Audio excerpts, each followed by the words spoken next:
Te doy gracias, Padre, porque tú eres bueno, misericordioso y fiel. La cristiandad en este día recuerda el día que tu amado Hijo murió por nosotros en la cruz, y yo quiero rogarte que tú nos ayudes a tomar conciencia del precio que tu amado Hijo pagó por nosotros, por amor, y para hacer posible que seamos libres para vivir haciendo tu voluntad. Ayúdanos a entender la Escritura, ayúdanos, Señor, a contextualizarla, ayúdanos a ver cuáles son los principios que nos van a dar herramientas para poder vivir en santidad en un mundo de tanto pecado. Bendice a los hermanos que están en camino y permite que cuando participemos de la cena podamos tener una visión mucho más rica, mucho más profunda, mucho más desafiante, de tal manera, Señor, que al participar del pan y de la copa podamos tener la certeza, Señor, de que algo maravilloso tú estás haciendo en nuestras vidas. Guíanos con tu Espíritu Santo. Te lo ruego en el nombre de Jesús. Amén. Amén. Vamos a abrir nuestras Biblias en 1 Corintios capítulo 7.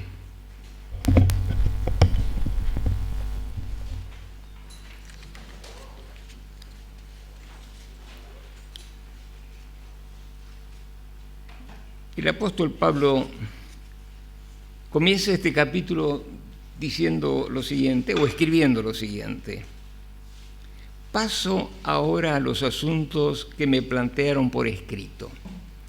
Recuerda que al comenzar el estudio dijimos que el apóstol Pablo escribió estas cartas en respuesta a ciertas situaciones que vivía la iglesia, al informe que le trajeron verbalmente los de Cloé, y también respondiendo a preguntas por escrito que le habían llevado algunos líderes de la iglesia de Corinto que lo fueron a visitar, donde él estaba en ese momento en la ciudad de Éfeso.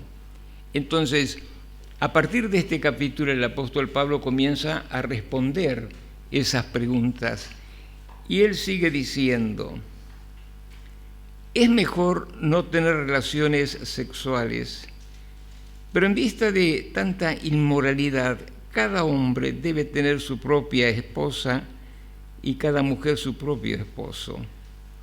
El hombre debe cumplir su deber conyugal con su esposa e igualmente la mujer con su esposo. La mujer ya no tiene derecho sobre su propio cuerpo, sino su esposo. Tampoco el hombre tiene derecho sobre su propio cuerpo, sino su esposa.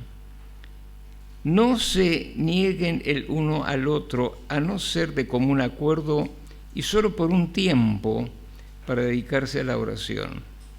No tarden en volver a unirse nuevamente, de lo contrario pueden caer en tentación de Satanás por falta de dominio propio.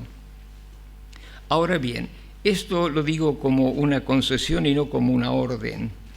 En realidad preferiría que todos fueran como yo. No obstante, cada uno tiene de Dios su propio don.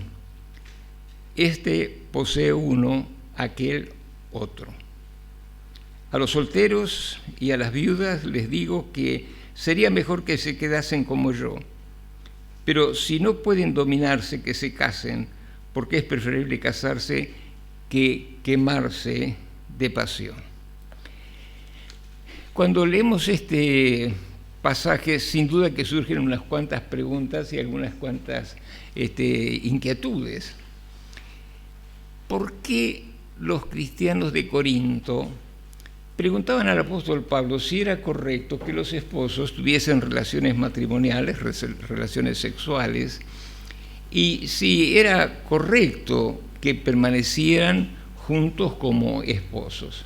La razón de esta pregunta tenía que ver por todo el trasfondo que hemos comentado en más de una oportunidad, de que en aquel tiempo la prostitución sagrada era algo tan frecuente y tan común que tanto hombres como mujeres, de una u otra manera, como parte de su adoración a la diosa Venus, desde el, digamos, lado romano, o la diosa que ellos adoraban allí en ese templo que mencionamos la otra vez, hacía que las relaciones sexuales fueran parte de un culto, pero fundamentalmente era una excusa para una licencia total.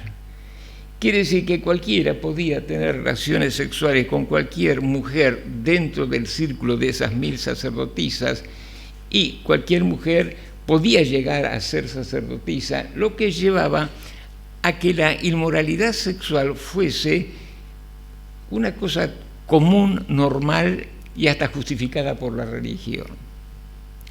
Cuando ellos aceptan a Jesucristo, cuando ellos entienden que ahora son templos del Espíritu de Dios, cuando ellos entienden que ya no pueden seguir viviendo esa vida de licencia e inmoralidad sexual, llegan a un conflicto. Bueno, yo estoy acostumbrado a este estilo, ¿ahora qué hago? ¿Puedo al menos tener relación sexual con mi esposa? ¿Puedo tener relación sexual con mi esposo? Y tenemos que decir con toda claridad que el apóstol Pablo, como toda la Biblia, enseña que la relación sexual no es pecaminosa dentro del contexto del matrimonio, dentro del ámbito que Dios estableció.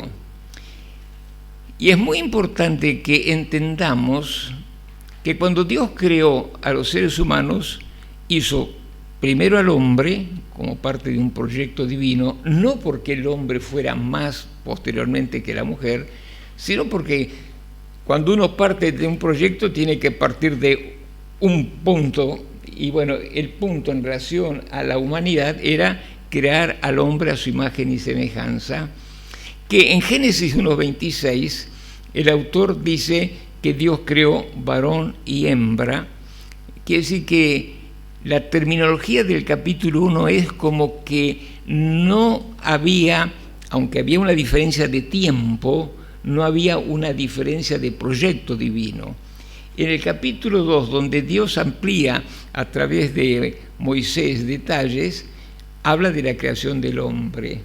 Y posteriormente, al ver la soledad y la necesidad del ser humano para sentirse pleno, para sentirse completo, Dios hace a la mujer. Cuando Dios dice que iba a ser una ayuda idónea, esta palabra no significa que la mujer iba a ser la persona complemento idónea para servir al hombre y satisfacerlo en la complementación no solo sexual, sino de la vida toda, sino idónea en el sentido de que los dos eran iguales, con roles distintos, pero que eran el hombre idóneo para la mujer. ¿Por qué? Porque complementaba a la mujer que era idónea para el hombre. Entonces, culturalmente y por causa del pecado, la mujer con el correr del tiempo fue subyugada, de tal manera que conocemos a través de la historia la degradación de la mujer. De todos modos, dentro del proyecto de Dios, el hombre y la mujer siempre estuvieron en el mismo lugar en cuanto a estatus, a nivel, a dignidad, a jerarquía, pero con roles distintos. El problema es cuando el hombre o la mujer quiere ocupar roles que no le corresponden en función al llamamiento divino. Esto no implica que el rol de la mujer es lavar ollas y que el hombre no debe lavar ollas, ¿no? Sino a aspectos mucho más profundos de la vida, en el sentido de que si mi esposa tiene una vocación para llegar a hacer algo en la vida, yo tengo que complementarla, ayudarla, acompañarla, soportarla en el sentido de sostenerla para que ella logre su objetivo. Y cuando el hombre tiene un proyecto de vida, la esposa tiene que ser la parte idónea que le sostiene y le ayuda para que él pueda lograr ese proyecto, ese objetivo que Dios puso en su corazón. Yo he conocido matrimonios de chicos jóvenes, estudiantes, que en virtud de la formación del hogar y por allí la llegada de un hijo, hizo que uno de los dos posponga su carrera, trabaje, tenga, digamos así, los recursos necesarios que complementen los recursos que conseguía el que estudiaba con menos tiempo para trabajar. Y cuando él se recibió, entonces él asumía roles en la casa, de tal manera que la otra parte, la esposa, podía ser, o viceversa, pudiera terminar su carrera y pueda realizarse en la vida también. O sea, nunca Dios creó a nadie inferior al otro. Todos, aunque no tengan todas las capacidades que uno pudiera pensar, ni todas las bellezas que uno desearía del otro, todas esas pequeñas o grandes deficiencias que puede tener el otro en algún orden de la vida no lo desmerece ni le hace pasible para que el otro abuse. Pero volviendo a un punto que era el que realmente inquietaba a los corintios, la relación sexual en el matrimonio es una de las experiencias más maravillosas que Dios nos ha concedido, siempre que el sexo se exprese como una manera de entregarse totalmente al otro para decirle: yo te amo, quiero hacerte feliz, voy a trabajar en todos los órdenes de la vida para que cuando lleguemos a la cama, a ese momento, los dos tengamos una relación de intimidad profunda, no porque estamos desesperados por un impulso, digamos, instintivo sexual, sino porque yo quiero brindarle lo mejor al otro. Por eso es que la relación sexual que realmente satisface es aquella que después de una jornada de amor, de ayuda, de complementación, de respeto, de cariño, de diálogos, pueden decir, llegamos a un momento cuando nos unimos en un abrazo maravilloso en el que cada uno se da al otro con total plenitud. El gran problema de la sexualidad es que si no entendemos los ritmos y los tiempos del hombre y de la mujer, corremos el riesgo que de pronto muchos hombres venden su trabajo, andan con deseos de pasar un buen momento, dicen, bueno, viejita, vamos a la cama, pim, pum, pam, y él se queda, y la otra dice, ¿y ahora qué hago acá? ¿No? Entonces quiere decir que es importante que el hombre sepa que hay ritmos distintos, formas distintas, que yo no puedo imponer una relación sexual, que tengo que ir preparando el terreno y que la esposa a su vez también tiene que entender que no puede maltratar al marido y después, cuando él quiere tener un momento agradable, poder llegar a tener una satisfacción plena. Entonces, el pecado dentro de la sexualidad está en la inmoralidad, que es tener un contacto íntimo con una persona que no es nuestro cónyuge. Y por otro lado, entender que yo no puedo imponer ni obligar a mi cónyuge a que tenga relaciones sexuales, a menos que yo haya ganado con mi carácter, mi conducta, mi cariño, mi afecto, ese momento donde los dos podemos satisfacernos. Ahora, los que están casados saben que hay muchas circunstancias, hay dolores, hay enfermedades, hay cansancio, hay hastío, hay molestia. Muchos dicen, ay, me duele la cabeza. No te imaginas qué fenómeno es el genial de una buena relación matrimonial, ¿no? Entonces quiere decir que tenemos que entender estos pequeños detalles que son fundamentales. Y a veces en la iglesia evangélica el tema sexo ha sido medio como, que es algo medio gris, medio oscuro, medio pecaminoso. Es algo maravilloso cuando lo hacemos en este espíritu de amor, de comprensión, de entrega. Por otro lado, tenemos que entender que la relación matrimonial no es una cuestión de chantaje. Hay muchas señoras que tienen sus esposos que son muy dispuestos, muy deseosos, muy necesitados de relaciones matrimoniales y entonces lo chantajean. Bueno, vos querés, Y entonces dice, bueno, cómprame hace lo otro. Y eso no corresponde. La relación matrimonial tiene que ser siempre una expresión de amor, de respeto. Cuando leemos la Biblia nos llama la atención que estaban sin ropa. Ahora, ¿qué significa esto? Que el ser complementarios, el ser iguales, el estar llenos de amor y de pureza, permite que los esposos puedan estar desvestidos sin ningún tipo de vergüenza. ¿Por qué? Porque no es indecoroso. Es indecoroso estar, digamos, sin ropas delante de un extraño y tener una relación sexual fuera de ese contexto que Dios ha creado para que sea maravilloso, para que realmente nos traiga paz, para que nos traiga satisfacción.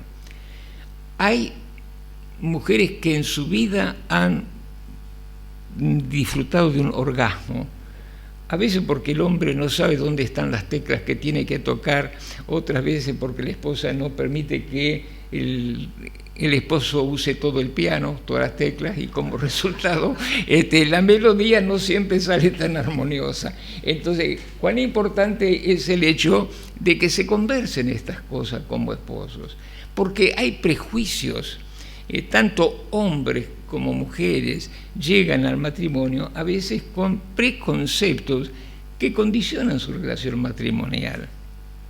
Entonces, Pablo les dice, hermanos, la relación matrimonial es correcta dentro del cristianismo cuando se hace dentro de ese ambiente de pureza como había en el Edén, donde hay amor, donde hay respeto, donde se complementan, donde se ayudan, donde se respetan.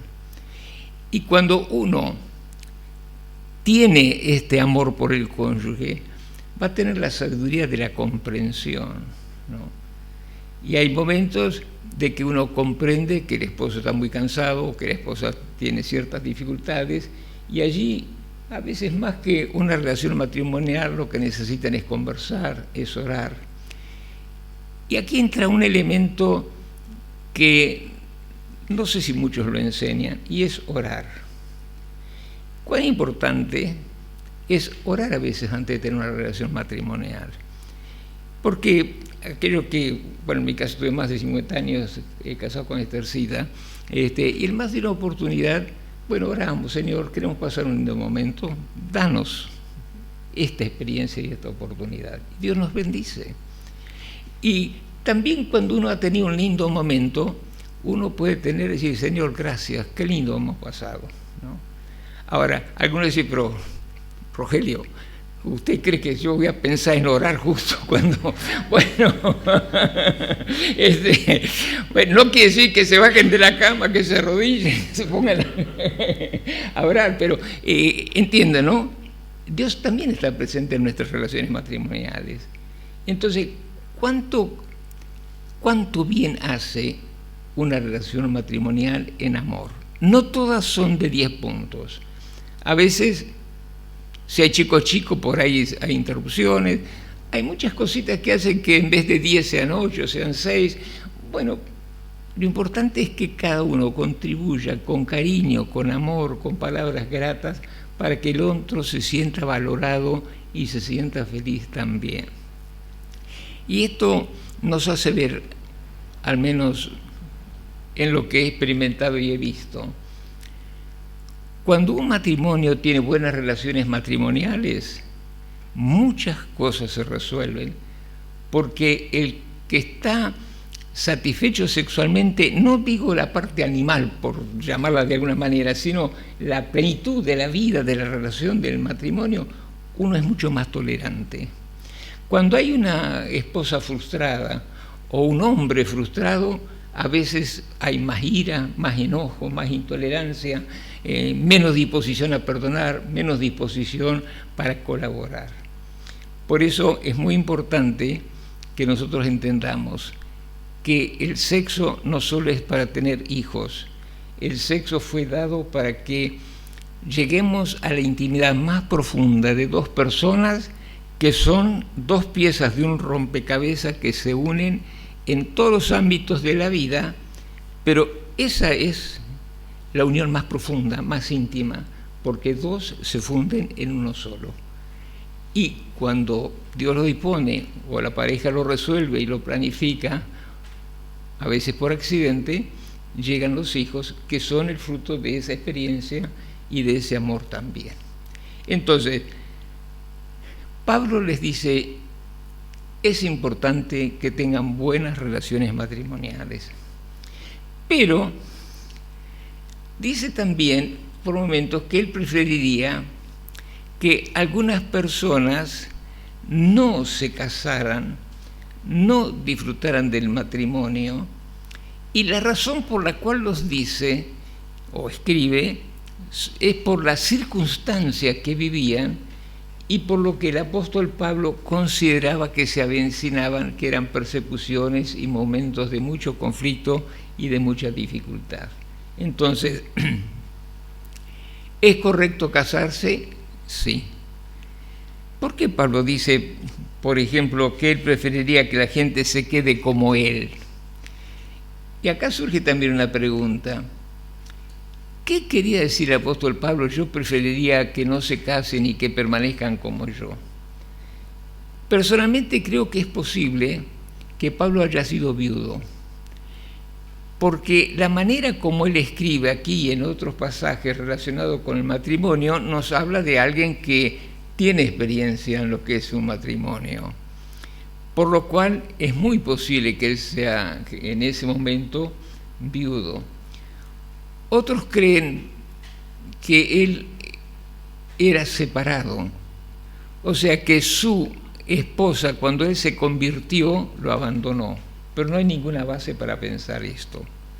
Y la otra alternativa es que él haya sido soltero, cosa que es más difícil porque si él era miembro del Sanedrín, para formar parte de ese consejo judío tenía que estar casado, o podía ser una persona viuda, pero que había estado dentro de este grupo de personas que han experimentado y formado una familia.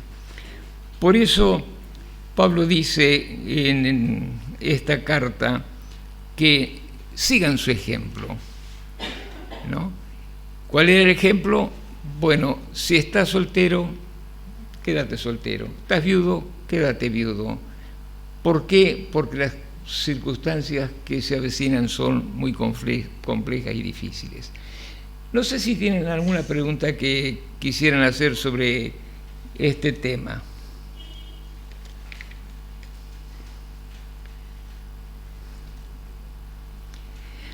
Vamos a pasar entonces al versículo 15 al 24, donde dentro de la temática del matrimonio el apóstol Pablo propone otras cosas. 1 Corintios 7, 15 al 24. ¿Alguien que por favor lea este pasaje? 1 Corintios 7, 15 al 24. Sin embargo, si el cónyuge no creyente decide separarse, no se lo impidan. En tales circunstancias, el cónyuge creyente queda sin obligación. Dios nos ha llamado a vivir en paz. ¿Cómo sabes tú, mujer, si acaso salvarás a tu esposo? ¿O cómo sabes tú, hombre, si acaso salvarás a tu esposa? En cualquier caso, cada uno debe vivir conforme a la condición que el Señor le asignó y a la cual Dios lo ha llamado. Esta es la norma que establezco en todas las iglesias. ¿Fue llamado alguno estando ya circuncidado? Que no disimule su condición. ¿Fue llamado alguno sin estar circuncidado? Que no se circuncide. Para nada cuenta estar o no estar circuncidado. Lo que importa es cumplir los mandatos de Dios. Que cada uno permanezca en la condición en que estaba cuando Dios lo llamó. ¿Eras esclavo cuando fuiste llamado? No te preocupes, aunque si tienes la oportunidad de conseguir tu libertad, aprovéchala. Porque el que era esclavo cuando el Señor lo llamó, es un liberto del Señor. Del mismo modo, el que era libre cuando fue llamado es un esclavo de Cristo. Ustedes fueron comprados por un precio. No se vuelvan esclavos de nadie. Hermanos, cada uno permanezca ante Dios en la condición en que estaba cuando Dios lo llamó. Dentro de este panorama surge este tema que parecería como que estuviera un poco fuera de lugar, pero está, digamos así, dentro de esa circunstancia del momento. Pablo dice, frente a todos estos momentos difíciles que se avecinan y algunos que ya estaban viviendo, nadie trate de violentar la circunstancia tratando de cambiar su situación de vida. Si una persona judía estaba circuncidada, no se avergüence, quédese así porque está en Cristo como una nueva persona. Si usted es gentil, no trate de circuncidarse, que es esa operación que se hacían los varones para poder ingresar al pueblo de Israel, porque no es necesario para ser salvo. ¿Qué nos quiere decir Pablo con los otros pensamientos también? Hoy estamos viviendo un momento sumamente difícil, un momento que afecta a la familia, un momento que afecta a los matrimonios, un momento cuando hay personas que no saben qué hacer, ni cómo moverse, ni cómo lograr una estabilidad económica. Lo importante es que nosotros nos aferremos al Señor Jesucristo y no tratemos de hacer ninguna cosa para tratar de mejorar la situación económica si eso va a desequilibrar nuestra salud, nuestra vida y nuestra familia también. Es evidente que, especialmente en nuestro país, con todas estas políticas cambiantes, muchas veces las personas no saben para dónde correr para poder salvar sus ahorros o como para conseguir un trabajo para alimentar a su familia o para mantener su pequeña empresa. Tenemos que trabajar, tenemos que mantenernos aquí en el mundo, tenemos que tratar de progresar siempre y cuando el progreso no condicione nuestra salud y no condicione la salud de la familia y del matrimonio también. Y es muy importante que pensemos esto.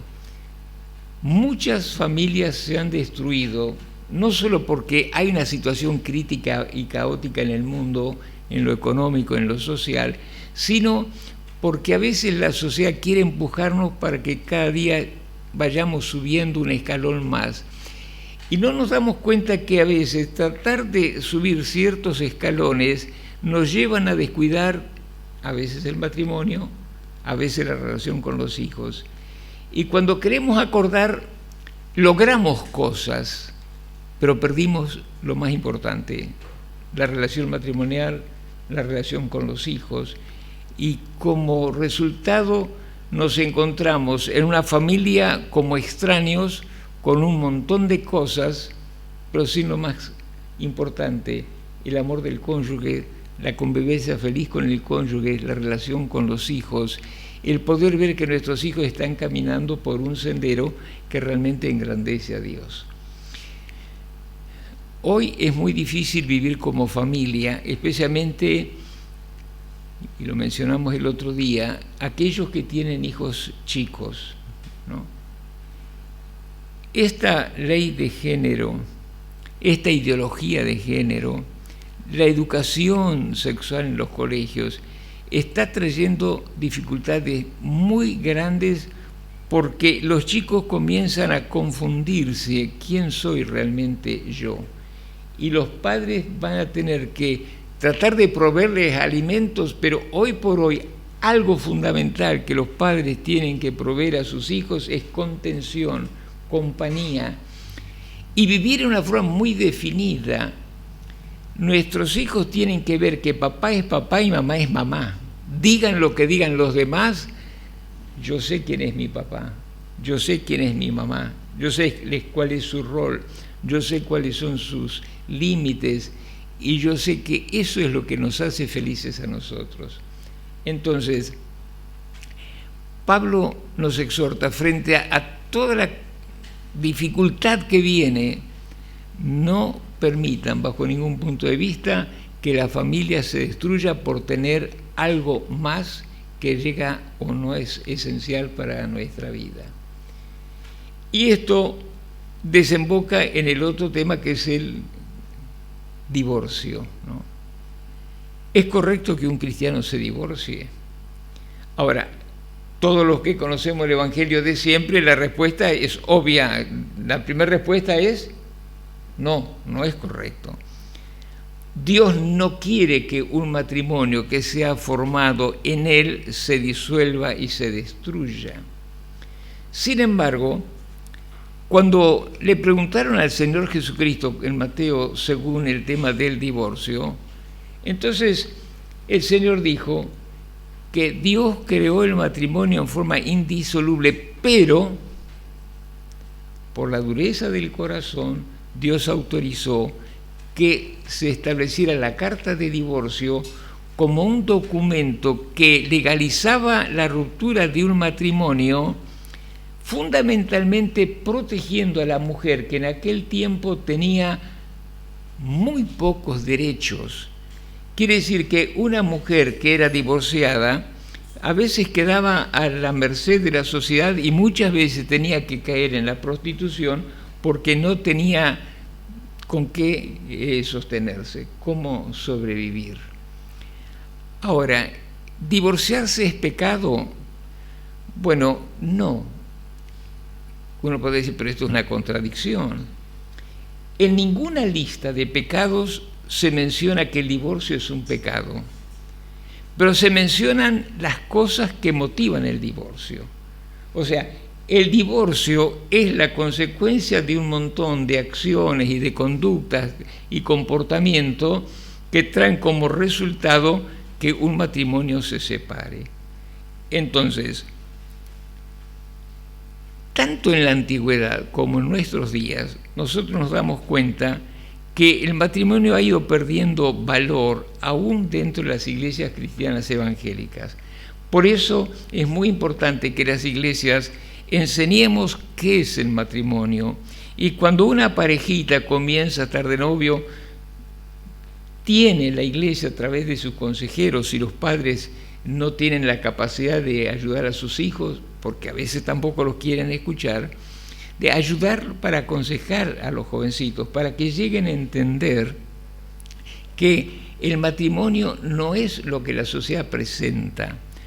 Hoy por hoy ustedes pueden observar que el matrimonio no es una institución de por vida, ni se piensa en eso, no es una institución que Dios ha creado porque es el ámbito que como familia genera células para que la sociedad sea sana y fuerte, sino que el matrimonio es un tiempo de convivencia, un tiempo de conveniencia, al punto de que muchos matrimonios no se hacen por amor, se hacen por conveniencia, y por eso están los documentos que establecen condiciones prenunciales, ¿no? Quiere decir que, bueno, yo me caso, pero si nos divorciamos, cosa que ya lo vamos a ir pensando, estas son las condiciones. Mi platita es mi platita, la tuya es la tuya, y te compenso por lo que me diste con esto o aquello. Entonces tenemos que volver para atrás, y es muy difícil, porque hoy hay muchas cosas que ya no tienen valor. La identidad, hombre o mujer, ya no existe. La familia no existe. O sea, no existe dentro de lo que era el patrón, la figura, lo que Dios había establecido para el bien de la humanidad. Tampoco el matrimonio. Ahora, cuando una persona se casa teniendo a Cristo en su corazón, es muy importante que la iglesia ore por la pareja, que los líderes hablen con los chicos, chicas, que les ayuden a entender el compromiso, que no es un juego, que no es por un rato, debe ser de por vida, y que si traen hijos tienen que entender que esos chicos sufrirán inmensamente cuando ellos se divorcian. Pero hay circunstancias, hay matrimonios cristianos que se han roto, y no por cuestiones que podríamos decir pecaminosas, sino por circunstancias que a veces no pueden resolverse. Entonces, no es un piedra libre. Me enojé, me divorcio. Engordaste demasiado, no me gustás, me divorcio, ¿no? Estás cada día más loquito, no quiero hacer más nada con vos, no. No, tenemos que pensar que esto es algo más que eso. Y Pablo nos dice que Moisés estableció la carta de, hoy diríamos divorcio, por si el hombre encuentra algo indecente, ¿no? No se ha llegado a definir exactamente qué significaba que si un hombre encontraba algo indecente en su mujer podía divorciarla. Bueno, algunos dicen que podía ser que al casarse descubriría que no era virgen y entonces se sentía estafado y podía divorciarse. Pero en los días de Jesús había dos escuelas de dos grandes rabinos, quienes decían, uno, solo puede romperse un matrimonio cuando hay un divorcio, y cuando hay adulterio.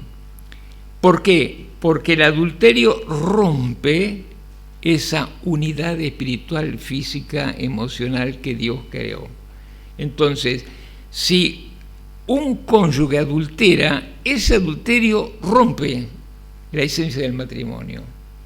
Pero el amor, el perdón, permite que esa relación vuelva a reconstruirse. Pero si hay reiteración y si hay actitudes que no son correctas, es evidente que el adulterio rompe el matrimonio y la persona tiene el derecho de decir, bueno, yo no puedo convivir con esta persona cuya conducta pone en riesgo incluso mi propia vida y la de los hijos. Por otro lado, el apóstol Pablo en este pasaje en Corintio agrega otro elemento que es el del abandono del hogar. Quiere decir, si una persona abandona el hogar y se va con otra persona, si una mujer o un hombre abandonan el hogar, la parte que queda en el hogar tiene el derecho de poder divorciarse para en su momento formar una nueva familia. Aquí es interesante que Pablo dice que, y este era un contexto especial, un matrimonio de paganos de pronto se convierten, pero uno vuelve para atrás, vuelve a la inmoralidad, vuelve a una vida perversa. Entonces la parte inocente, si esa parte pecaminosa se va, no tiene que tratar de retenerla, porque no sabe si algún día este hombre va a volver a convertirse y le puede arruinar la vida para siempre a ella y a los hijos. Por otro lado, el apóstol dice claramente que si uno tiene un cónyuge que no es agresivo, que no tiene conductas que ponen en peligro la salud y la vida de los hijos, no tiene que divorciarse. O sea, si hay una persona que se va del hogar, si hay una persona que abandona el camino o que nunca aceptó el camino, el creyente no tiene que tratar de retenerlo porque puede impedir que crezca espiritualmente y quizás nunca esa persona se convierta. Pero por otro lado, tenemos que entender que si la persona quiere quedarse y no es un mal ejemplo ni un peligro para la salud, el creyente no tiene que echarlo de la casa. ¿Es claro? Entonces, si es un pagano que se va, bueno, y no quiere volver, no trate de traerlo de vuelta. Déjelo y que él siga el proceso del divorcio. Pero si es una buena persona, téngalo. Y hay algo que dice Pablo, como ustedes van a leer después con más tiempo en sus Biblias y en las notas, que un inconverso que permanece en un hogar cuyo esposo o esposa es cristiano, es santificado, es protegido, es cuidado por la oración, por la conducta, por la contención de la iglesia.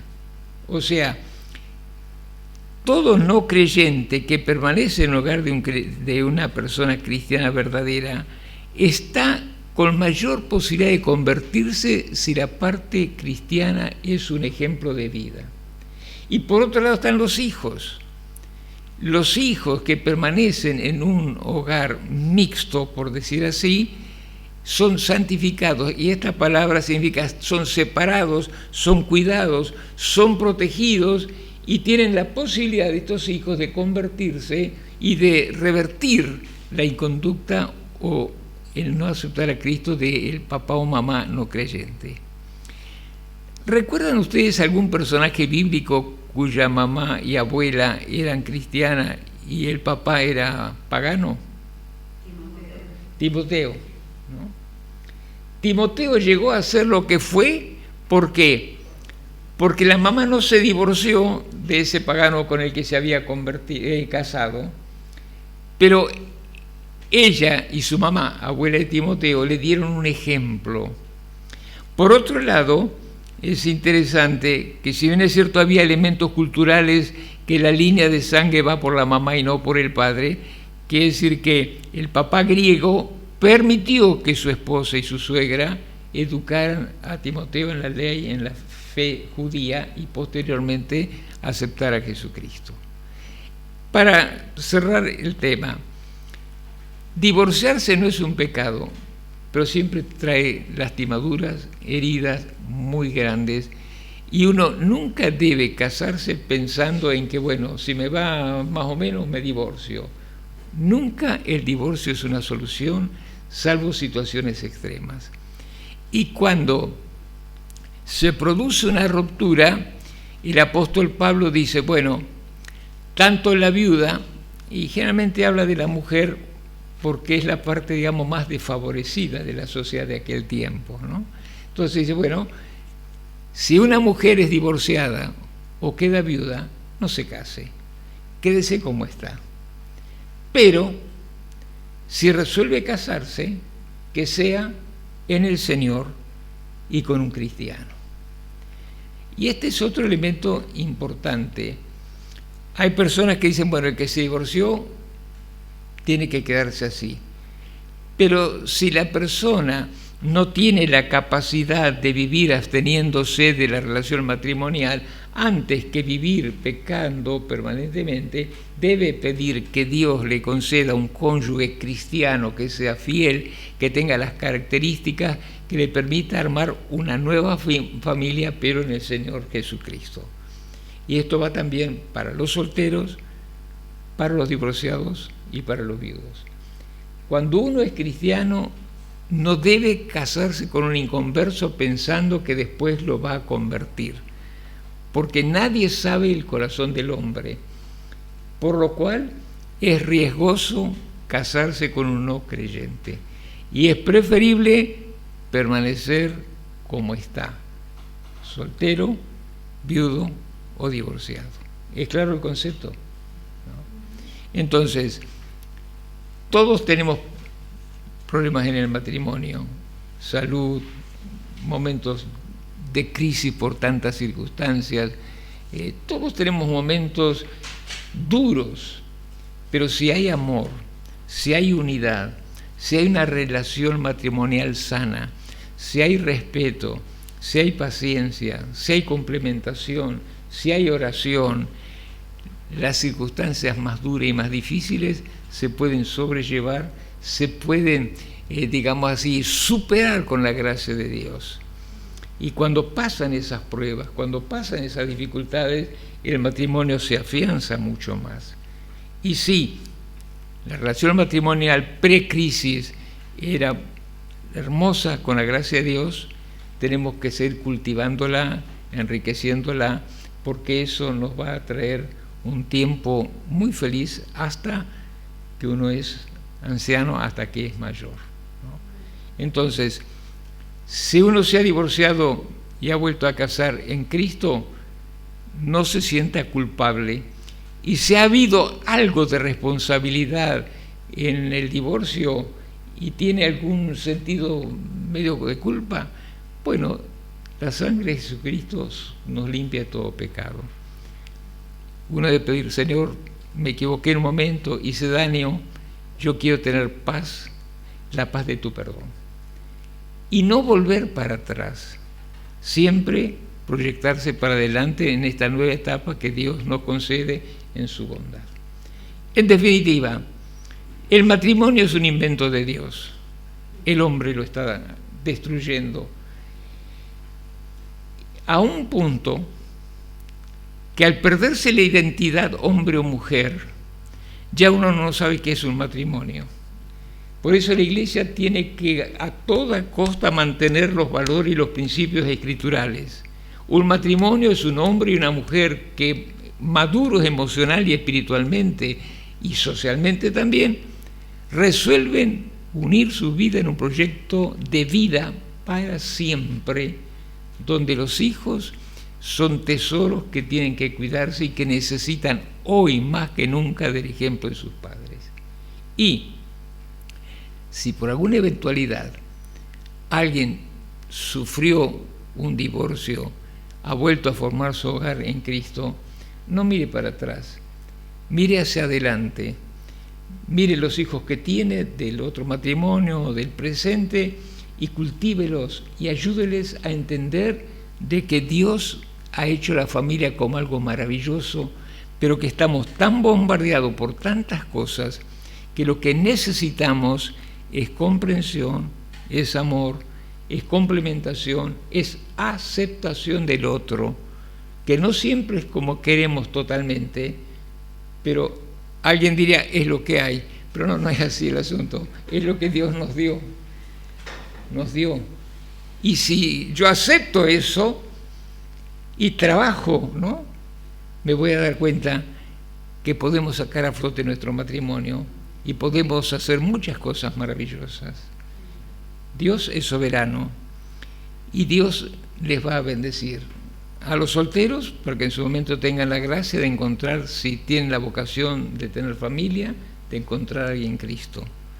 Si ya está casado, y no diga, ¿qué voy a hacerle? No, porque el otro puede decir lo mismo. Entonces hay que decir, Señor, gracias por mi esposo, gracias por mi señora, ¿no? Ahora haga su parte para que esa gratitud a Dios pueda dar sus frutos.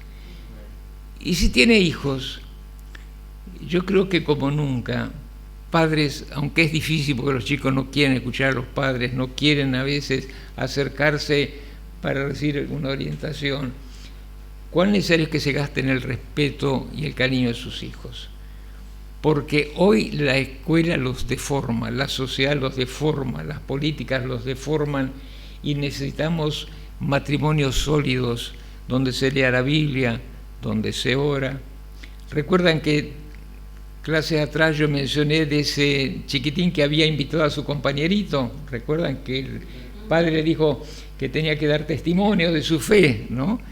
El chiquito fue a una actividad de niños, pero resulta que como no sé si cuántos meses atrás había nacido una hermanita, estaba muy celoso y entonces está en estos tiempos de 5 o 6 años, quizás 6, que por cualquier cosa llora, así que bueno, estuvo un rato y después le vino esas crisis de llanto por extrañar y por celos de su hermanita y lo tuvieron que llevar, pero el chiquitín estaba contento que había evangelizado su primer compañerito. Y yo creo que tenemos que animar a nuestros hijos, ¿no?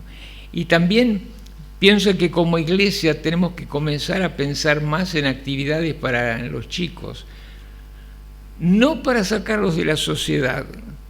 No podemos crearlos como personas que no pertenecen a este mundo, pero tenemos que darle herramientas como papás, como abuelos, de tal manera que los chicos interactúen con la sociedad, interactúen en la escuela, pero que estén dispuestos a mantener sus valores, a defender sus valores y a sentirse bien porque ellos tienen al Señor y tienen la verdad.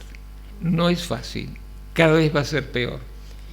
Pero si el matrimonio anda bien, si con la gracia de Dios llamamos a nuestros hijos, quizá le tengamos que pedir perdón porque no los tratamos como debiéramos, o alguna cosa que no han dado, y digamos, queremos empezar de nuevo, queremos ayudarles, queremos animarles a estudiar, a ser alguien en la vida, ayudarles con los deberes, y algo dice, pero yo no tengo tiempo, hágalo. Un hijo hoy vale más y está en más peligros que muchas cosas materiales que podamos tener o que queramos tener, ¿no? ¿Alguna inquietud o pregunta? No, miro el reloj porque aquel anda como quiere, ¿no? 7.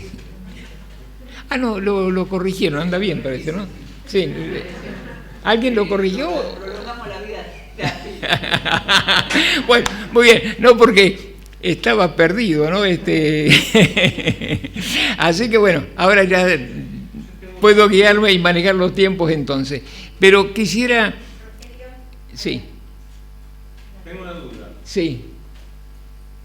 Cuando era joven, mi mamá siempre trató de evangelizarme. ¿Sí?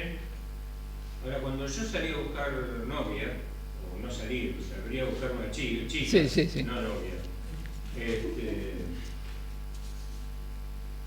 en realidad, a mí me movió, en definitiva, porque me enamoré, sin saber si era cristiana o no era cristiana. Yo me enamoré de la persona. Resultó ser cristiano. O sea, digamos, como que es muy difícil buscar primero a ver si es cristiano o no, o cristiano. O sea, es, en definitiva, yo pienso que es, bueno, lo que Dios tiene decidido para nosotros, al margen de averiguar si es cristiano o no. Claro. Ahora, aquí entramos dentro de una problemática teológica, ¿no? Que tiene que ver si ya todo está predestinado y nosotros vivimos un guión, o tenemos libertad dentro de la voluntad de Dios de tomar decisiones en la vida. Ahora, depende de la circunstancia, porque yo no sé cómo conoció a su señora, pero evidentemente no la conoció en un templo, pero algo tiene que haber en algún momento conversado como para que usted, si le decía yo no quiero hacer nada de Dios, soy atea, usted hubiera dicho, bueno, hasta aquí llegó mi amor, ¿no? Pero por otro lado tenemos que entender que el asunto de enamorarse es muy complicado hoy por hoy, porque precisamente lo que uno siente, lo que uno percibe, no siempre es lo adecuado.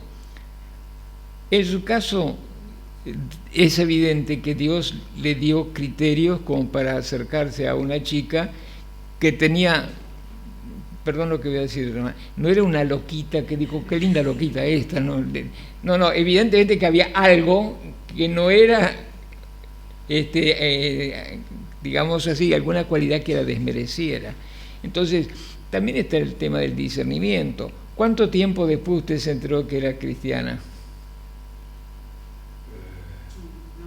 No pasó mucho. Claro, quiere decir que siempre, en algún momento, si uno es un creyente verdadero, sale, ¿no? Y mire que salió un lindo matrimonio. Muy bien. Hermana, se ganó un poroto su esposo. Muy bien. No, pero es muy bueno su testimonio. Es muy bueno su testimonio, porque también tenemos que enseñar a nuestros chicos, a nuestros hijos, porque a veces se ven presionados con ciertos grupitos de amigos a entrar en estas relaciones así alborotadoras, superficiales, de que uno no puede jugar con una chica, ni una chica tiene que jugar con un chico, porque puede pasar un mal momento, sobre todo hoy, cuando hay tanto libertinaje, cuando baja, digamos así, la edad de las relaciones sexuales. Hay muchas chicas que se han visto en problemas, porque siendo creyentes se metieron en un ambiente que después no podían salir, y por ahí tuvieron que tener alguna relación no deseada que le condicionó la vida para siempre y jamás, Entonces, Dios le bendijo con una muy buena esposa, pero hará por lo menos 30 años por arriba. ¿Cómo? 30 años atrás o poco más. 40. Bueno, ahora, fíjese, 40 años, la sociedad era distinta, ¿no? Ahora todo es tan loco, tan desubicado, ¿no? Los chicos, fíjese que desde el jardín de infante ya les enseñan que pueden ser nena o nene y que se tienen que vestir como nena o que tienen que besarse con otro nene como si fueran nenas. Entonces, hoy por hoy es mucho más complicado y necesitamos ayudarlos a que ellos puedan enfrentar esta sociedad con valores, con respuestas, y que tengan la libertad de venir y decir, mirá papá, mirá mamá, me pasó esto, ¿qué hago? ¿No? Así que le agradezco su testimonio y lo felicito. Muy bien. En los grupos de jóvenes que yo frecuento, las personas que están solteras, veo que predomina mucho la creencia de que hay como una única persona destinada para ti, ¿no? O sea, ese es como que uno. Y a veces una chica me pregunta, ¿y si él se equivoca? Y elige otra, entonces yo me quedé soltera. O yo recuerdo cuando me fui a casar, me impresionaba mucho esa idea, mis maestros capaz sin querer me decían, no, tienes que asegurarte de que es la voluntad de Dios, pero tú tienes que tomar la decisión. Yo decía, pero si yo tomo la decisión, mejor que la tome Dios y me diga si este es o no es el tipo. Entonces, es como que eso, yo llegué a una conclusión personal, pero me di cuenta que en los compartir, sobre todo con los solteros, como que todavía sigue muy plasmada esa creencia y no sé cuál es la base teológica, si hay una persona única en el universo. Claro, a ver, yo creo que evidentemente dentro de los grandes planes de Dios, Él tiene preparado una persona que nosotros podemos aceptar o no aceptar, pero no hay ninguna persona ajena a mi familia o de mi familia que arregle mi matrimonio, cosa que se hace en algunas culturas, ¿no? Entonces quiere decir que un problema es cuando los pastores dicen, bueno, hay algunas denominaciones que para evitar que los chicos anden por allí fornicando y haciendo cosas travesuras, donde se miran 2 o 3 veces, a ustedes son novios, vengan un poquito a consejería, ustedes tienen que casarse. Y al poco tiempo los casan, y bueno, quiere decir que uno tiene que enseñar, tiene que aconsejar. A mí como pastor consejero me ha pasado que han venido a consejería pastoral y yo les he dicho, chicos, no se casen. Ustedes no deben casarse. Y hubo un caso, por ejemplo, que muchos años después una joven se acercó a Pablo con 2 criaturitas y dice, si yo le hubiera hecho caso a tu papá cuando me dijo que no me case con el que me casé y que ahora está divorciada, no hubiera vivido el infierno que yo viví y con estas 2 criaturitas que ahora están sin papá, ¿no? Entonces, uno es libre de tomar decisión. Personalmente, como pastor, yo jamás voy a tener, bueno, ahora no lo voy a hacer porque creo que el pastor local es el que tiene que tener la ceremonia, porque es el pastor de la congregación. Pero si viene una parejita que yo veo que no funciona, yo les voy a decir, mire, yo no tengo la ceremonia. Yo no puedo pedir que Dios bendiga algo que personalmente no estoy convencido de que es. Pero como yo no soy dueño de ellos, que busquen un pastor que considere que ese es el camino. ¿Comprenden? Entonces, ahora, hay situaciones. Yo he hablado con parejitas, mira, vos te vas a bancar a fulano, todo está bien, pero fíjate estas cuestiones de carácter. Si vos estás de acuerdo que vas a poder vivir toda la vida con esa persona, casate, pero si no, estás a tiempo, ¿no?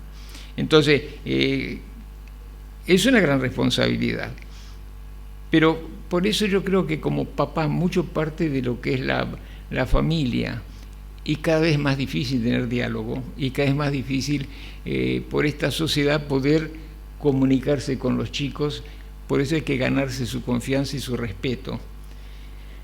Lo que implica saber escuchar, no condenar, no desvalorizar, no rechazar todo lo que piensan o dicen, pero sí mostrarle otras alternativas, y cuando es necesario dar una disciplina, no de castigos corporales, sino aquellas cosas que le pueden ayudar a entender de que es un límite que le ponen para que pueda madurar como persona, ¿no? Es así. Bueno, esto da para mucho porque uno puede pasar horas enteras y hemos hecho, digamos así, algo muy rápido. Voy a decir unas pocas frases del tema siguiente que tiene que ver con la libertad cristiana, y vamos al capítulo 8 de 1 Corintios. 1 Corintios capítulo 8.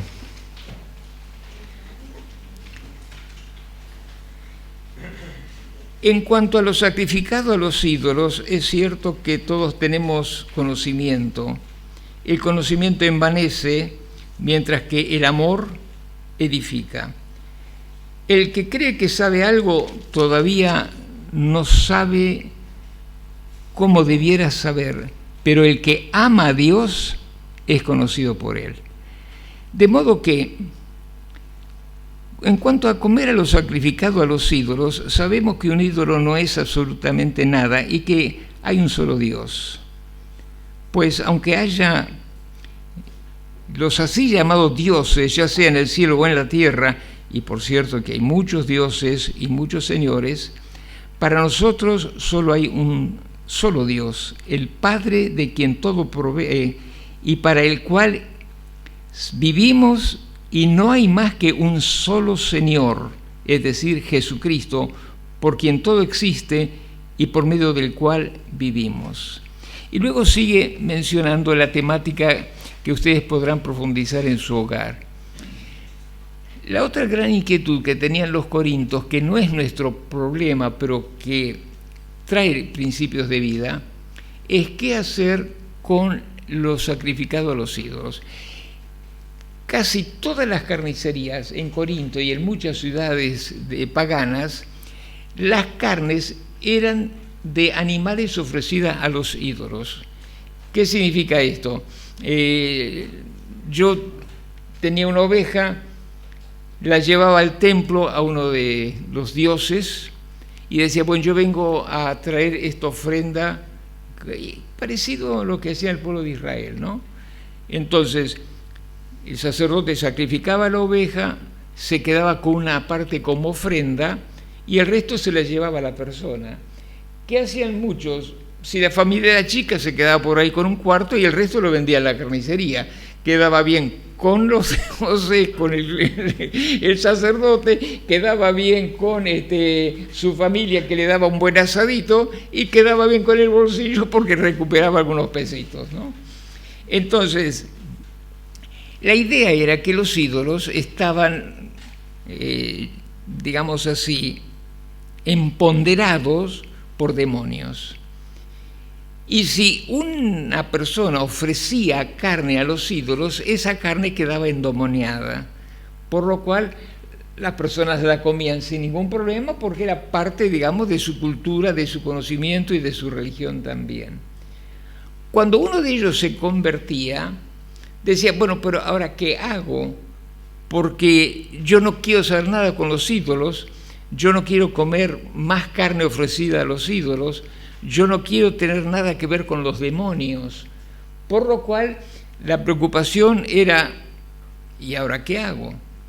Entonces el apóstol Pablo les enseña que, primero, por supuesto, que no tenían por qué ofrecer, pero si compraban un trozo de carne que había sido ofrecido, no pregunten nada, cómanla. ¿Por qué? Porque los ídolos, los demonios no viajan con la carne.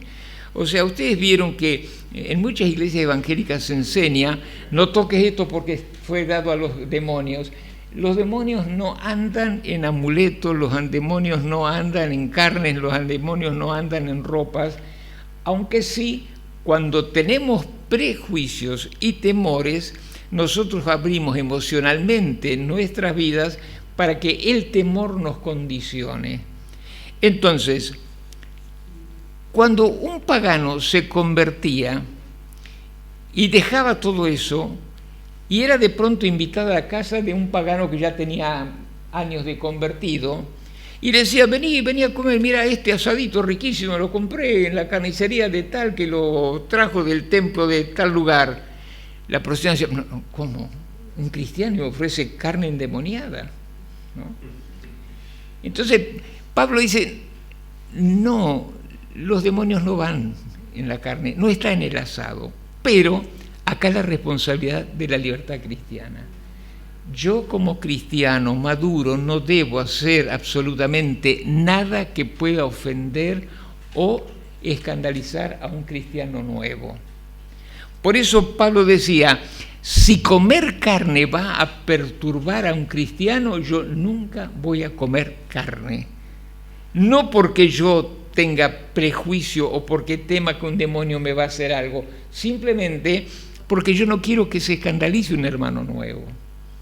Ahora supóngase que un cristiano recién convertido, que todavía está luchando con sus ideas y sus temores, me invita a mí a su casa, un creyente de años, y dice, mire Rogelio, le invito a comer un asadito. Ah, muy bien. Pablo dice, no pregunte, coma. Si le dice, sí, este es del templo tal, ah, mi hermano, discúlpeme, entonces no, yo no voy a comer. Yo no tengo miedo de la carne, pero no quiero que usted se confunda. Por eso yo voy a comer la verdurita, qué lástima. Sí. A ver, bájate un poquito porque... Una ligera duda. En cuanto a... Usted está hablando ahorita de carne y aprovecho el momento para despejar esta duda que siempre hemos guardado. Usted estaba en la religión católica, yo ahí, congregándome acá. Siempre ha existido esa costumbre, doctrina, cultura, de que estos días, como el jueves y el viernes santo, no se debe comer carne, ¿verdad? Principalmente las carnes rojas, sino única y exclusivamente pescado y cuando mucho no hay otra carne blanca. ¿Es permitido o es solamente una cultura creada? Muy bien, gracias por su pregunta. Ahora, fíjese qué interesante. El día viernes, todos los judíos, que en algunas oportunidades se calculaba que pasaban los 2 millones de peregrinos que llegaban a Jerusalén, mataban corderos y los comían asados. Un funcionario, un escritor del primer siglo dijo que en una Pascua habían matado 250.000 corderos, ¿no? Entonces, ¿qué comían los judíos en la Pascua? Cordero. Entonces, quiere decir que eso fue algo... Yo tengo que buscar en qué año instituyeron este asunto de comer pescado, porque realmente no tiene nada que ver con nada, porque Cristo fue el Cordero como una figura. El Cordero que mataban los judíos los reconciliaba con Dios limpiándole los pecados del año que había pasado hasta la próxima Pascua, digamos así, ¿no? Pero en ninguna parte en el Nuevo Testamento se dice que el día viernes no se puede comer carne roja. Entonces, es una cuestión cultural. Pero si un día un católico que se está acercando al Señor viene a comer a mi casa y yo sé que él observa el no comer carne, sería muy alevoso que yo le haga un asado, ¿no?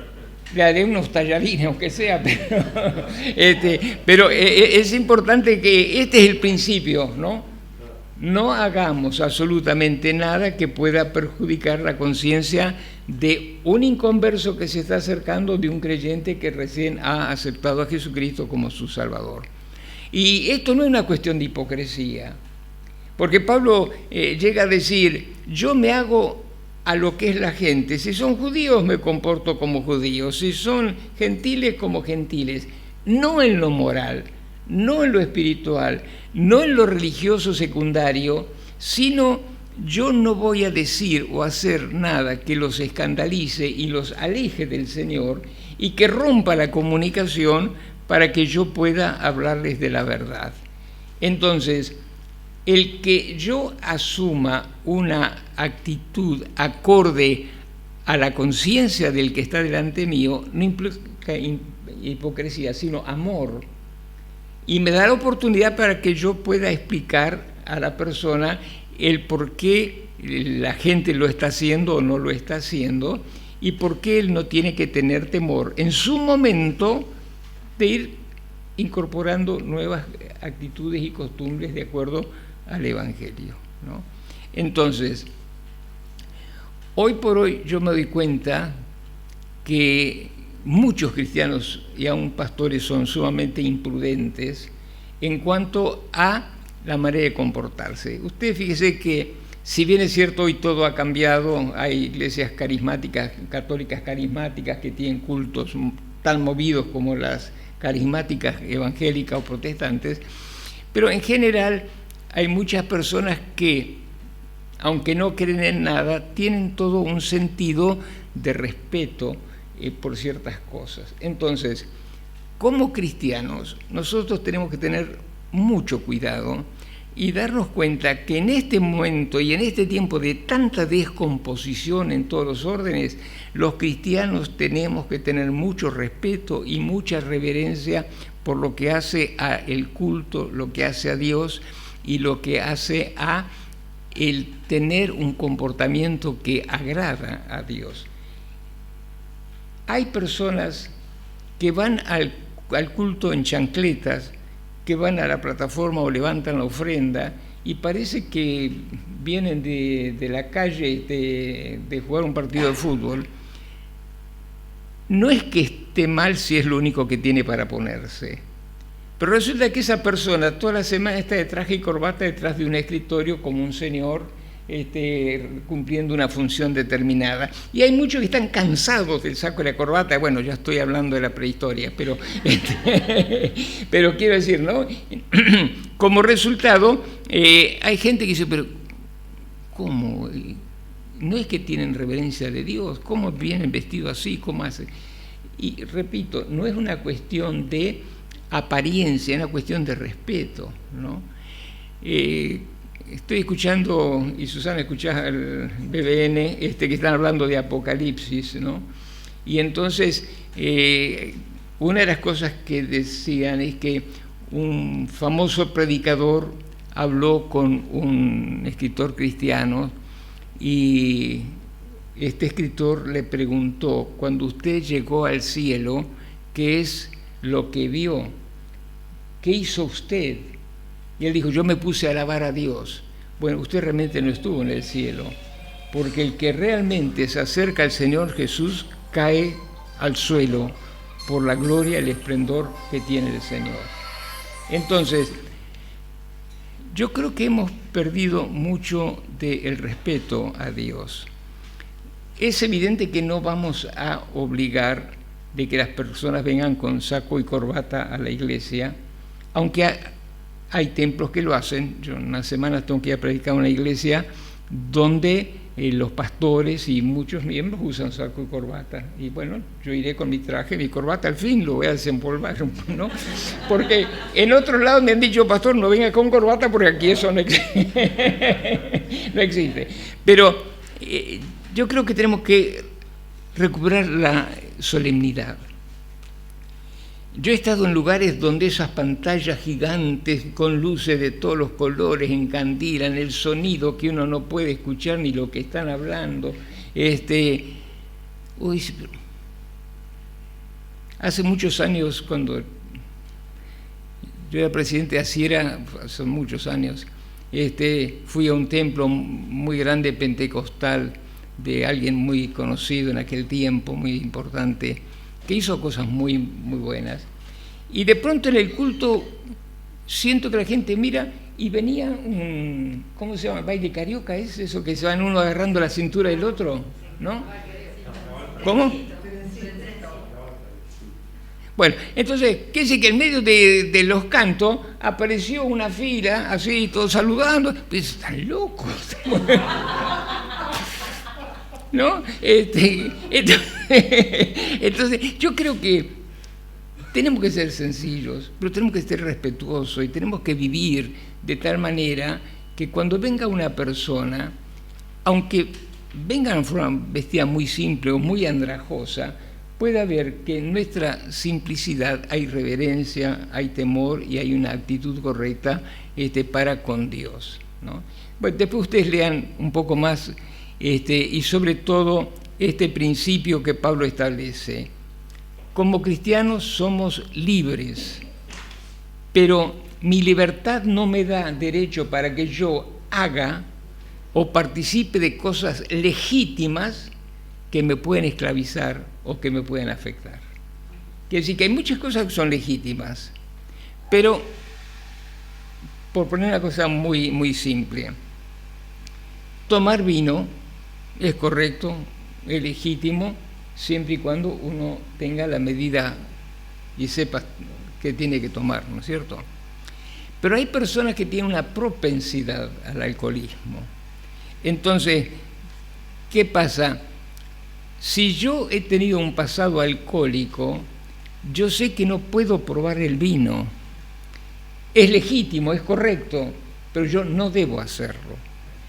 Y por otro lado, si viene a mi casa una persona que tiene ese trasfondo, yo no debo servirle alcohol, ni siquiera en la cena del Señor. Por eso es que tenemos que también pensar, cuando tomamos la cena del Señor, que es correcto que algunos usen vino, hay vino misa sin alcohol, hay otros que usan vino dulce, que está bien, pero si en la congregación hay una persona alcohólica, uno debe por lo menos tener 1 o 2 copitas con un vino sin alcohol que permita que esa persona sepa que participará plenamente de la cena sin ningún peligro, ¿no? Porque dice, no, pero el Señor es todopoderoso, Él santifica. Dios nos da criterio, nos da capacidad, ¿no? Bueno, y vamos al último tema en estos 20 minutos que nos quedan. Antes de, no vamos a tener break, sino vamos a tener un culto de cena, como dijimos al principio, que va a presidir el pastor. Por eso es que quiero que conversemos por un momento sobre este tema importante de la Cena del Señor. Pero antes vamos al capítulo 11, se trata otro tema que es muy, muy importante. 1 Corintios 11. Pablo escribe en el versículo 1, imítenme a mí, así como yo también a Cristo. Ahora, qué frase importante, ¿no? Imítenme a mí como yo a Cristo, 11.1, ¿no? Qué gran desafío. ¿Podríamos nosotros decirle a alguien, hermanos, sigan mi ejemplo? Ojalá que sí. Ojalá que sí, ¿no? Nadie es perfecto. Tampoco Pablo se creía perfecto, yo no lo he alcanzado, decía, pero una cosa hago, yo dejo lo que quedo atrás, me extiendo adelante. Bueno, como yo hay un grupo de cristianos fieles que van hacia adelante con fidelidad, imítennos, sigan nuestros pasos como nosotros seguimos los de Jesús. Y luego viene esta frase en el versículo 2, los elogio porque se acuerdan de mí en todo y retienen las enseñanzas tal como se las transmití. Recuerden esto, Pablo acá los elogia, dice, muy bien, se acuerdan, están obedeciendo, están haciendo las cosas. Y luego el apóstol trata un tema que en aquel tiempo era muy conflictivo, que hoy no lo es tanto en las características de aquellos días, pero que tiene también su problema y que genera problemas en algunos momentos, y que tiene que ver con el papel de la mujer en el culto. ¿Puede una mujer predicar en las reuniones? ¿Puede una mujer presidir el culto? ¿Puede una mujer enseñar? Bueno, el apóstol Pablo contesta a esto dentro de aquel ambiente cultural, pero hay mucha gente que usa este pasaje para decir que la iglesia no puede ni debe hablar en la congregación. Pero aquí la pregunta real no es si una mujer puede profetizar, como enseñar, predicar, cantar, dirigir, sino si puede una mujer en Corinto ocupar la plataforma sin tener un velo en la cabeza, que es otra cosa. Porque Pablo después dice, piensen ustedes correcto que profetice o tenga una oración sin el velo. ¿Por qué Pablo hace esta aclaración y esta aseveración? Que en Timoteo dice, no permito que la mujer hable en público, ¿no?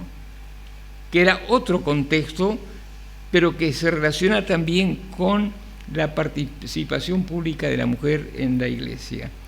Y lo que el apóstol Pablo dice es, hay una cadena de sujeción que no tiene que ver con jerarquía, sino con función. Cristo está sujeto al Padre, pero Cristo y el Padre son uno.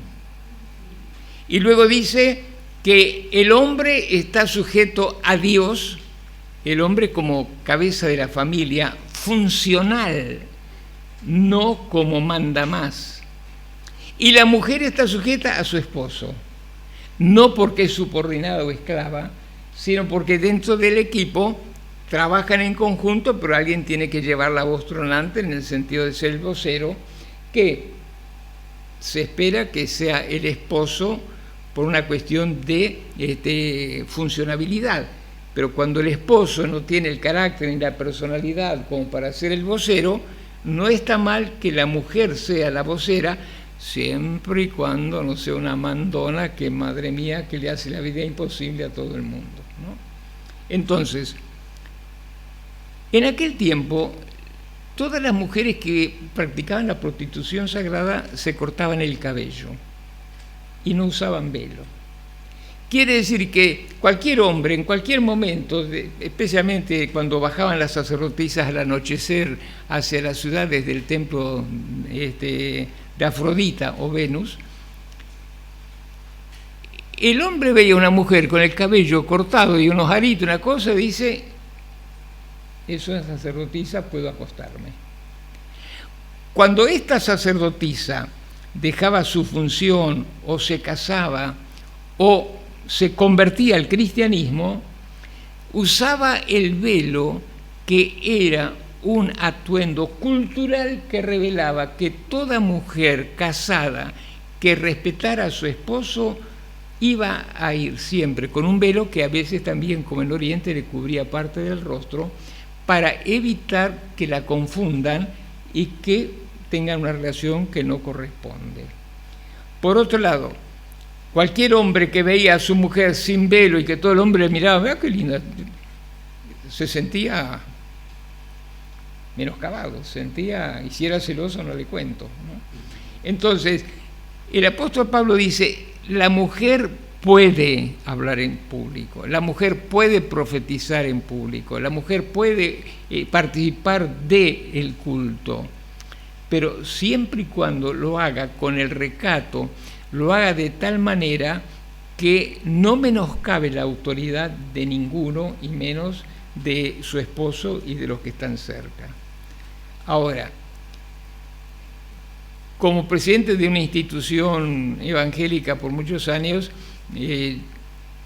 yo he tenido dentro del staff de pastores matrimonios extraordinarios con hijos bien educados, fieles al Señor, pero que la esposa era más pastora que su esposo por cuestión de carácter, de dones. Quiere decir que no era uno más que el otro. El esposo tenía toda la autoridad, manejaba la congregación con capacidad, pero su esposa era el corazón, la dulzura, la que aconsejaba, la que acompañaba, la que ayudaba. Y entonces formaban un buen equilibrio. Y la gente decía, ella es más pastora que el marido, en cuanto a pastorear como cuidar, acompañar y ayudar. Entonces, si Dios le da a una mujer dones de pastoreo o dones de enseñanza, o dones de consejería, o dones de intercesión, la mujer debe usar los dones dentro del contexto del cuerpo que es la Iglesia, y que en la próxima clase vamos a ver algo que para mí es muy maravillosa, la figura del cuerpo y el valor que tenemos nosotros en la Iglesia, todos, por causa de los dones y las capacidades que el Espíritu Santo nos ha dado, ¿no?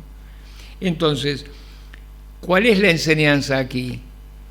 Que la mujer puede hacerlo siempre y cuando tenga los dones, las capacidades, la actitud correcta, y que no se enseñoree. Hay algunas hermanitas que tienen un carácter, que se suben al caballo y ¿quién la baja, no? Y hermanitos también. Vamos todavía, hermano. No, tiene razón, pero como el tema acá cultural es... No, pero gracias, porque es verdad, hermana. Tristemente, uno de los grandes problemas es que hay muchas personas ocupando el liderazgo en iglesias muy grandes que no tienen el carácter y que se creen Dios, ¿no? Y que hacen y condicionan la conducta de la gente en forma inadecuada porque asumen un autoritarismo que no corresponde. El pastor dirige la congregación no por los gritos que da, sino por el ejemplo que brinda. ¿Y por qué? Porque la gente lo quiere seguir. El día atrás nos invitaron a almorzar unos profesionales, a Pablo y a mí, y salió que se había jubilado un profesor de una institución teológica acá en Buenos Aires. Los alumnos, el personal, todo el mundo estaba tan contento que al fin se había ido. Pastor también de una iglesia, ¿no? Entonces, yo digo, qué hermoso es cuando un pastor, la esposa, una misionera, alguien deja una función y la gente no llora de alegría, llora porque extraña que alguien que le fue de tanta bendición, de tanta utilidad, de tanta inspiración, de pronto deje el lugar. Por eso es importante el hecho de que entendamos que no es el género, si es hombre o mujer, es el carácter, es la plenitud del espíritu, es la manera de obrar y de desarrollar la tarea.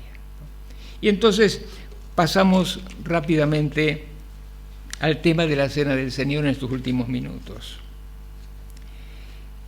Y este es otro tema, porque fíjense, versículo 17, el versículo 2 decía, los elogio.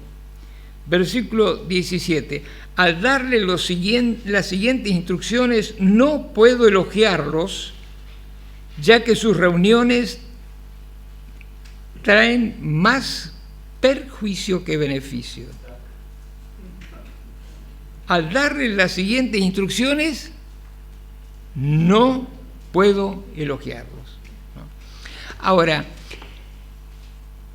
de acuerdo a lo que sucedía en aquel tiempo, en toda la estructura de la iglesia, un papel muy importante, o un lugar, o un espacio muy grande lo tenía la coinonía, que era el estar juntos, el comer juntos, el compartir juntos.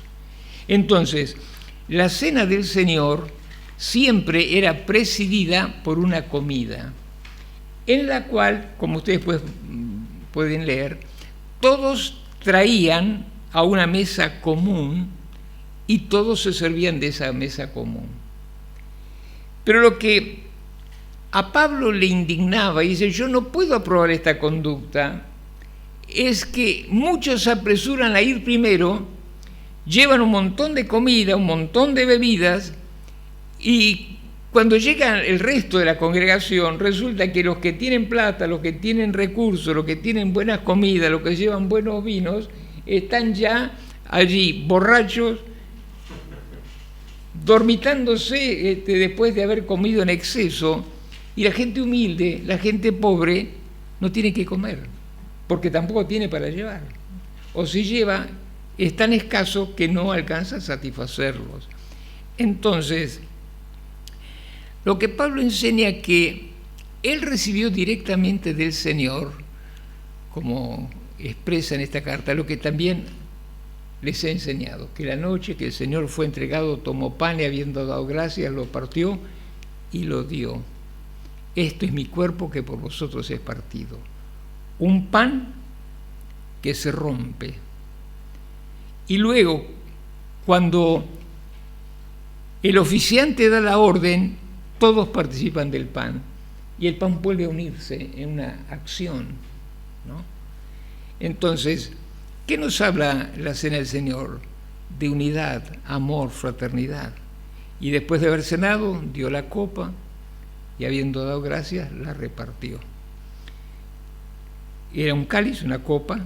Ahora, generalmente en muchas iglesias usan copitas de plástico que tiene el pan arriba, que quiere decir que al llegar uno recibe o la distribuye en el momento de la cena. Es una copita de plástico, uno saca la tapita y hay un pedacito como de pan, saca otra tapita y está entonces el vino para participar sin que haya problemas así de contagio. Pero lo importante no es tanto los elementos físicos como el espíritu, como el amor, como la unidad. Por eso el apóstol Pablo dice: por tanto, pruébese cada uno a sí mismo. Sí, la cena del Señor, que nos representa la muerte del Señor Jesucristo, que precisamente recordamos hoy, nos habla de una unidad, un Hijo de Dios que se hace hombre y muere por toda la humanidad, que nos permite a través de una acción simbólica volvernos a unirnos en un solo cuerpo, que es la Iglesia. Nosotros en este momento somos el cuerpo de Jesús. La próxima clase vamos a ver implicancia de esto, ¿no? Entonces, si yo voy a participar de la Cena del Señor, yo tengo que estar identificado con la Iglesia. Yo no puedo tomar la Cena del Señor si estoy peleado con un hermano. Yo no puedo tomar la Cena del Señor dignamente si tengo problemas con las autoridades de la Iglesia. Yo no puedo tomar la Cena del Señor si yo no me saludo con un hermano. Ustedes ven que en muchas congregaciones, especialmente cuando hay un grupo grande, hay algunos que se sientan cerca de la puerta porque no quieren ni ver a otro que a lo mejor es su propio primo, su propio hermano, su propio pariente. Termina la reunión y cuando dicen amén, el arrebatamiento, se fueron los que estaban en disidencia, ¿no? Entonces, ¿para qué les sirvió tomar la cena? Entonces dice: juicio comen y beben para sí, no discerniendo el cuerpo del Señor. O sea, la Cena del Señor no es un sacramento que me logra perdón y salvación. No es como la comunión católica, que se llama sacramento porque se le da un valor salvífero. No. La comunión es simplemente un acto simbólico que me habla de un Salvador que formó un pueblo que ahora constituye un cuerpo físico. Y como cuerpo físico tenemos que estar en armonía. Entonces, si yo tengo pecados guardados, vicios y cuestiones personales no resueltas, yo no tengo comunión con el Señor, aunque puedo figurar que tengo comunión con mis hermanos. Y si yo tengo un problema con un hermano, no estoy en condiciones. Entonces, ¿qué tengo que hacer? Si con honestidad frente a esto tan importante que es recordar la muerte del Señor, yo soy consciente que tengo pecados no resueltos, yo no tengo que abstenerme. Generalmente en algunas iglesias, y en mis tiempos allá lejos, cuando eran más estrictas algunas cosas, se decía: el que tiene pecado no tome. Bueno, si alguien, ¿quién no tiene pecado? Pero un pecado que nos descalifica, ¿no? Entonces, si yo en este momento soy consciente de que hay algo que no está bien, yo tengo que pedir perdón al Señor, pedir que su sangre me limpie de este pecado, como dice Juan, para que pueda participar en comunión con el Señor y con los hermanos. Y si este pecado mío tiene que ver con una ofensa a un hermano que no está aquí, yo tengo que decir, Señor, en esta semana yo voy a ir a pedir perdón. Yo ahora te pido perdón porque quiero ser digno de tomar la cena. Y luego, con tu ayuda, Señor, yo voy a ir al hermano a pedir perdón. Si el hermano está aquí y usted tiene algo, antes de tomar la cena, levántese y dígale, perdóname, hermano, yo tengo algo contra vos. Algunos dicen, medio difícil, ¿no? Pero ¿qué dice acá? Juicio come y bebe para sí, no discerniendo el cuerpo del Señor. Lo dice el apóstol Pablo. Entonces, al pensar en esto tan maravilloso que ha pasado hace 2000 años y que recordamos en estos días, es muy importante que tengamos así un momento de examen personal, ¿no? Íntimo, y que pidamos que el Señor nos llene de su espíritu, de su gracia, de su bondad, que nos ayude a identificarnos con nuestra congregación. Podemos tener diferencia de criterio, de pensamientos, pero mientras esos pensamientos, esos criterios no generen fisuras, mientras esos pensamientos no generen agresiones, yo tengo que participar de la cena pidiendo que cada día Dios me dé más paciencia, más gracia, más comprensión y sobre todo una mayor sensibilidad de entender que lo que va a enriquecer mi vida es que la gracia de Dios que está en mí tenga libertad de expresarse en y a través mío para bendición de los demás. Y entonces ya no será un momento, en muchas de nuestras congregaciones el tiempo pasa y tomar la cena del Señor es un instante corriendo, sí, tomarlo, y no significa nada. ¿Por qué? Porque es a veces el último minuto y la gente está esperando que digan amén para salir corriendo a su casa, ¿no? Perdió significado casi. Pero me pareció muy importante que el pastor haya tenido esta idea de que nosotros participemos de la cena, y justo coincidió con el tema con el que terminamos esta noche, y espero que cada uno pueda con mucha honestidad, en silencio, pedir, Señor, límpiame de todo pecado y ayúdame a ser un hijo que engrandezca tu nombre. Y Dios nos va a bendecir. Pastor.